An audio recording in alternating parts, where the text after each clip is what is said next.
Hello friend, cooking રેસિપીસમાં તમારું સ્વાગત છે। આજે આપણે બનાવીશું એક નવો નાસ્તો। તો અહીંયા નવા નાસ્તામાં તમે જોઈ શકો છો કેટલી બધી સામગ્રી છે। એક ટમેટું મોટું કાપીને મેં ઝીણું ક્રશ કર્યું છે, 2 લીલા મરચાં, ચાટ મસાલો, લીલી ડુંગળી, તમે સૂકી ડુંગળી પણ લઈ શકો છો, કોબીજ, તલ, ચીલી ફ્લેક્સ, સોસ, ગાજર, લીલા ધાણા, લીંબુ, આ બધું આપણે એમાં નાખવાનું છે, એડ કરવાનું છે। હવે બટેકા છે મેં 2 મીડિયમ સાઇઝના લીધા છે, એને આપણે ખમણીમાં સોલી લેશું બરાબર। એટલે આપણા લચ્છા છે એ એકદમ પતલા અને સરસ બની જશે। ખમણીમાં આ રીતે બહુ મીડિયમ સાઇઝમાં આપણે ખમણી રાખવાની છે, બહુ લચ્છા મોટા નહીં, બહુ ઝીણાય નહીં, એ રીતના રાખવાના છે આપણે, તમે જોઈ શકો છો। હવે આપણા બટેકા છે 2 ખમણાઈ ગયા છે, તો આપણે એને પાણી 2 થી 3 પાણીથી આપણે એને ધોઈ લઈશું બરાબર। હવે ગાજર છે એને ગાજરને પણ આપણે આ રીતે સીણી લેવાની છે ખમણીમાં। આપણી ગાજર છે એકદમ સીણી અને કમ્પ્લીટ થઈ ગઈ છે। હવે એક બાઉલમાં આપણે એડ કરીશું એમાં। આ નાસ્તો તમે જરૂરથી બનાવજો। હવે આપણે જે લચ્છા હતા એમાંથી આપણે બધું પાણી આ રીતે બરાબર પાણી નિતોરી લેવાનું છે એકદમ, અથવા તમે કોટનના કપડામાં પણ તમે આ રીતે પાણી કાઢી શકો છો। મેં હાથેથી કાઢી લીધું છે, એકદમ લચ્છા સૂકા હોય એવા આપણે કરી લેવાના છે। હવે એમાં 1 ટમેટું એડ કર્યું છે મેં ઝીણું કાપેલું, ધાણા લીલા, કોબીજ 1 કપ જેટલી મેં અહીંયા કોબીજ એડ કરી છે, 1 કપ જેવી આપણે લીલી ડુંગળી મેં એડ કરી છે સમારેલી, અને 2 લીલા મરચાં તીખા મેં એવા એડ કર્યા છે, અને સ્વાદ પ્રમાણે આપણે મીઠું એડ કરીશું, ચાટ મસાલો એડ કરીશું, અને ઉપરથી થોડાક આપણે તલ નાખીશું। તલ નાખવાથી આ નાસ્તામાં બહુ એવો સારો એવો ટેસ્ટ આવે છે, અને સ્વાદ પ્રમાણે આપણે મીઠું થોડુંક એડ કરીશું અને બરાબર મિક્સ કરી લેશું। ઉપરથી જીરું એડ કરીશું, થોડુંક લાલ મરચું પાવડર એડ કરીશું, અને ઉપરથી ચીલી ફ્લેક્સ મેં અહીંયા થોડાક એડ કર્યા છે, અને હાથની મદદથી આપણે બરાબર આ બધા વેજીટેબલ્સ શાકભાજી છે એને બરાબર આપણે મિક્સ કરી લેશું। તમે જોઈ શકો છો, તમારે વધારે શાકભાજી એડ કરવા હોય તો તમે કરી શકો છો। મેં 4 જાતના શાકભાજી એડ કર્યા છે। હવે આપણે એને 10 મિનિટ સુધી એને થવા દઈશું, ત્યાં સુધી આપણે લોટ બાંધી લેશું।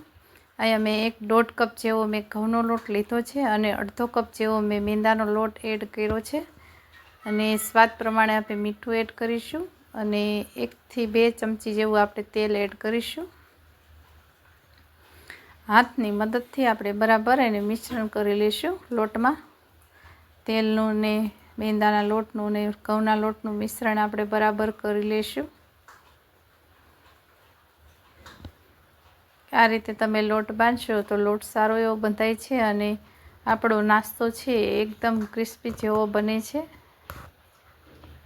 તમે જોઈ શકો છો લોટ બહુ ઢીલોય નહીં અને કડકય નહીં, એ રીતનો આપણે લોટ બાંધીશું મીડિયમ સાઇઝમાં। હવે આપણો લોટ બંધાઈ ગયો છે, થોડુંક 1 ચમચી જેવું મેં તેલ એડ કર્યું છે, તેલ નાખી અને આપણે મોણ આપી દઈશું લોટમાં। આ રીતે થોડીક 2 મિનિટ સુધી આપણે એને મસળી લેશું, એટલે તેલ છે એ આપણે એકદમ મિક્સ થઈ જાય છે લોટની સાથે। હવે આપણે એને 2 મિનિટ સુધી 10 મિનિટ સુધી આપણે એને કપડું એક કોટનનું ઢાંકી અને મૂકી દઈશું। હવે આપણું શાકભાજી છે એમાં બધું પાણી, મીઠું અને બધું છે એ આપણે નિતારી લેશું, એટલે આપણો નાસ્તો છે એકદમ સૂકો અને ડ્રાય થઈ જાય એવો આપણો નાસ્તો બનશે।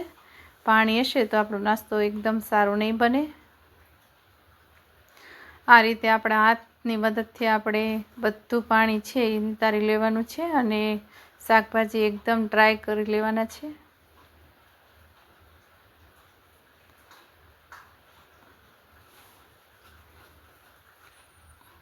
આ રીતે તમારે નાસ્તો બનાવશો તો બહુ સારો એવો ટેસ્ટી નાસ્તો બને છે, બાળકોને બહુ જ ભાવે છે.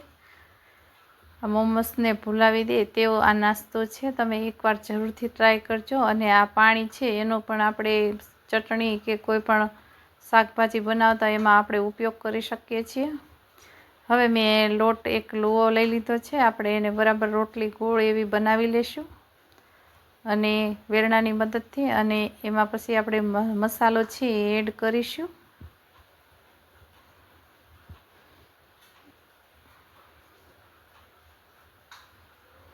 આ રીતે રોટલી એકદમ પતલી નહીં બહુ અને જાડી નહીં, એ મીડિયમ સાઇઝમાં આપણે રોટલી છે એ બનાવવાની છે.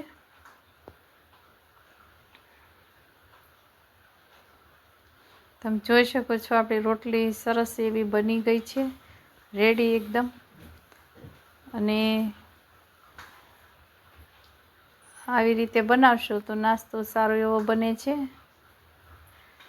ચોમાસાની ઋતુમાં વધારે આ નાસ્તો બધા બનાવે છે. તમે જોઈ શકો છો રોટલી છે એટલે આપણી પતલી રાખવાની છે. હવે એની ઉપર આપણે આ બધા મસાલા છે, શાકભાજીના વેજીટેબલ એ બધા એડ કરી દઈશું. આવી રીતે તમારે પાથરી લેવાનું છે. તમે અહીંયા આની ઉપર ચીઝ પણ એડ કરી શકો છો, પણ મેં ચીઝની જગ્યાએ આપણે એક ટમેટા સોસ લીધો છે એ આપણે એડ કરીશું. અને લીલી ચટણી પણ તમે ઉપરથી નાખી શકો છો. તમને જે સારો ટેસ્ટ આવતો હોય એ તમારે એડ કરવું. મેં અહીંયા ટમેટો સોસ લીધો છે, એનાથી પણ સારો એવો ટેસ્ટ બહુ જ આવે છે. હવે આની ઉપર તમે ચીઝ કે પનીર હોય તો તમે એને ગાર્નિશ કરી શકો છો. હવે આ રીતે આપણે ટોમેટા સોસ છે એ આ રીતે ચમચીની મદદથી આપણે લગાડી લઈશું.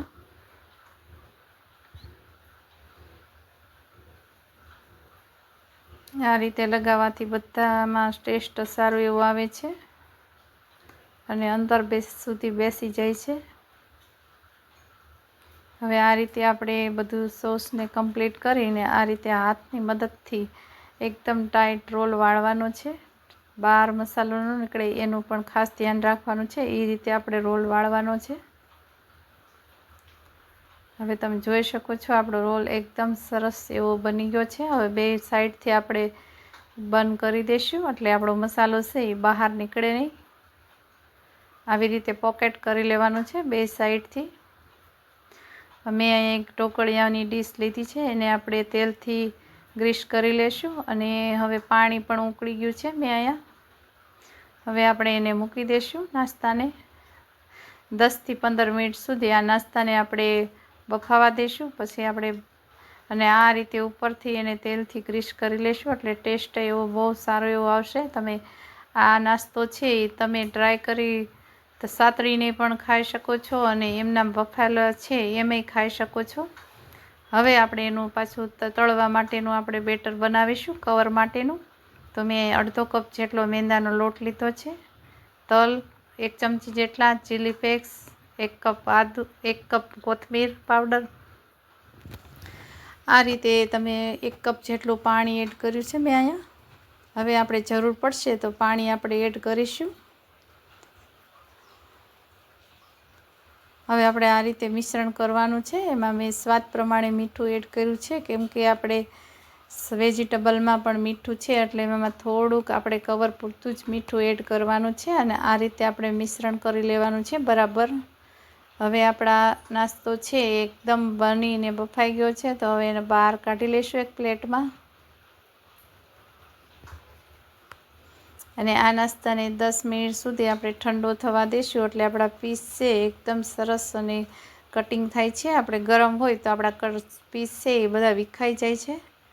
એટલા માટે આ રીતે તમે પીઝા કટરનો મેં અહીંયા ઉપયોગ કર્યો છે એટલે આપણું આ છે બધા પીસ એ વિખાય નહીં. એટલા માટે તમે જોઈ શકો છો આપણો નાસ્તો કેટલો સરસ બની ગયો છે. જોતાં જ ખાવાનું મન થઈ જાય એટલો નાસ્તો સરસ બની ગયો છે. આ નાસ્તો બાળકોને ટિફિનમાં, સવારે ચા કે નાસ્તામાં પણ તમે આપી શકો છો. અને સાંજમાં પણ તમે આ નાસ્તો ખાઈ શકો છો. તમે જોઈ શકો છો હવે આપણું બેટર છે એમાં બધા આપણે એક સાઈડમાં આપણું તેલ પણ ગરમ થઈ ગયું છે. હવે આ રીતે આપણે બોળી અને બધા નાસ્તા છે એ આપણે એને સાતળી લઈશું પીસને બધા એક પછી એક. હવે આપણા પીસ છે બધા બ્રાઉન રંગના થાય ત્યાં સુધી આપણે ગેસની ફ્લેમ છે એ મીડિયમ રાખીશું અને બધા પીસ આપણે સાતળી લઈશું. જો અમારો નાસ્તો એકદમ રેડી બની ગયો છે. તો અમારી રેસીપી જો સારી લાગી હોય તો વિડીયોને લાઇક કરજો, શેર કરજો, સબસ્ક્રાઈબ કરવાનું ભૂલશો નહીં અને બેલ આઇકન પ્રેસ કરશો એટલે નવી નવી રેસીપીના